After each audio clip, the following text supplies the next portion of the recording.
So MoveWell has grown so much, we've realised there's no longer a one-size-fits-all approach to our strength training. And so we've decided to give two paths to the way our strength training works at MoveWell. We appreciate that everyone has different goals. And for some of you, that's competition, be it powerlifting or an athletics competition or a race. And for others, it's a simple case of you want to come in, you want to look good, you want to work maybe on your body composition, and you just want to feel generally strong. And those two things require slightly different programming. So going forwards, we're going to have two different strength programs to suit those two needs. So we would like to introduce you to Strength Perform and Strength Physique. So if we talk about Strength Perform, first of all, obviously we are working towards heavier lifts and we're doing bigger, more compound movements. So you can think squats, bench press, overhead press, deadlifts, pull-ups, all the, the big five, if you will. That's not to say they won't feature in physique, but they might take a slightly different form. So for example, if in performance you're doing 4 reps on a back squat, in physique, we might be doing 15 reps on a goblet squat. So over the course of a session in a perform class, the overall volume will be lower, the intensity will be higher, and the rest periods will also be longer. So for many people, you might think that's what you want because you've read that you need to get stronger, so I need to lift as heavy as possible. That might be some logic that you apply. But I would push against that. I would say that physique, if you're trying to physique class, you can expect in the session to have shorter rest periods.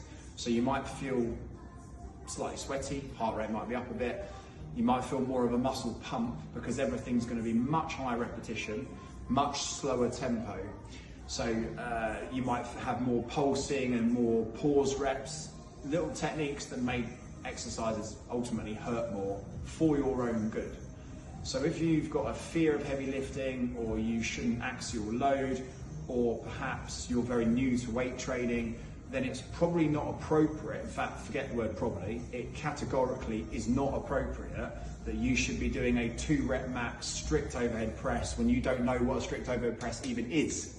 So this is about giving you the right program for your goals. Yeah. So don't worry, you're still in a class together, but it might be that you'll have 2 people who are on the Perform program and they'll be doing back squats, and then have 4 people in the class who are on the Physique and they'll be doing goblet squats. Like so. Slow them down, Kim. And where's that quarter rep at the bottom?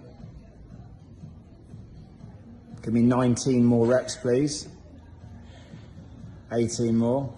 17 more. And so you might be 16 thinking more. Physique's the easier option. 15 more. But if you're looking for 14 a third, more. 13 more. Right, you can stand up now. I think they got the idea. Going back to Perform, this is in no way, and I do this too much with my hands, this isn't elitist, this isn't segregating people, it's simply an observation made from 3.5 years of operation now, and listening to people and the confusion that's often on the gym floor, and helping to guide people better.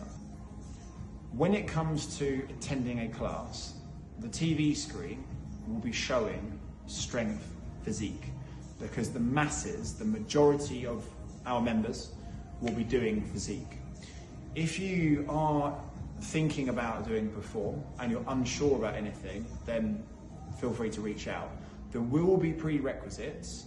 This isn't just about how strong you are, it's about logistics. It's about understanding how to set up a barbell and on a squat rack for squatting, knowing how to go for a warm-up routine, because this is for the self-starters who maybe have a bit more experience. So we need you to show a little bit more initiative. Phil, Yes. what's your 3RM back squat? My what? What's your 3-rep max back squat? Back squat.